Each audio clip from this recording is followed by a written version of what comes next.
एक कथा हमने संतों से सुनी है गौतम जी कि एक वेश्या थी और वो सज धज करके निकली, पर उस दिन संयोग से उसको कोई मिला नहीं, तो वो बड़ी हारी थकी और बड़ी दुखी होकर के लौट रही थी।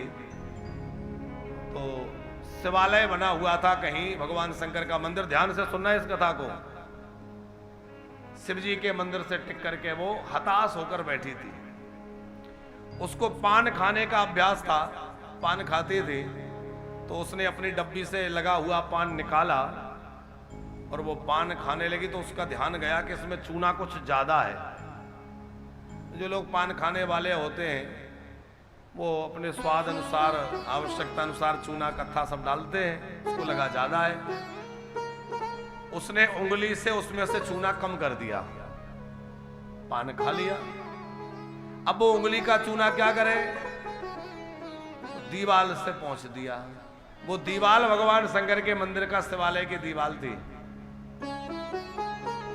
और संयोग से कुछ दिनों के बाद उस वेश्या की मृत्यु हो गई। अब जब मृत्यु हुई तो उसको लेने के लिए एक तरफ तो यमराज के दूत आए थे और दूसरे ओर भगवान शंकर के गण आ गए, जिनके जटाजूट बंधे हैं, रुद्राक्ष की मालाएं पहने हुए हैं और भगवान शंकर की तरह त्रिशूल हाथ में है, भस्म रमाए हुए हैं। वो भगवान शंकर के गण आए, बोले हम इसको ले जाएंगे।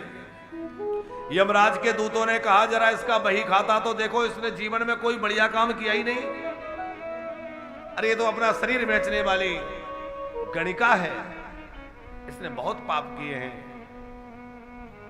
शिव जी के गणों ने कहा कि इसने सब कुछ किया हो, लेकिन भोले बाबा ने इसको क्षमा कर दिया।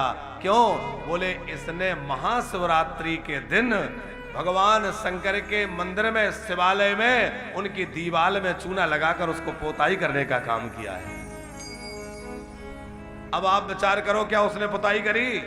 संयोग से उस दिन महाशिवरात्रि थी, उसको इतना फल मिल गया। तो जो धोखे से चूना लगा दे उसको, अब वो तो चूना लगाना एक शब्द अलग भी है कि नहीं है? अब वो धोखे से उसने लगाया तो उसका कल्याण हो गया। और आप विचार करिए, आप श्रद्धावंत होकर के प्रेम पूर्वक भगवान शंकर की पूजा करेंगे तो आपको क्या फल प्राप्त नहीं हो जाएगा? भगवान महादेव क्या नहीं दे सकते? भोले बाबा बड़े दानी हैं। ब्रह्मा जी तो इस बात से परेशान रहते हैं कि ये भोले बाबा प्रतिदिन कुछ ना कुछ ऐसा काम कर देते हैं कि मैं संकट में पड़ जाता हूं। कोई ना कोई ऐसा वरदान दे देते हैं।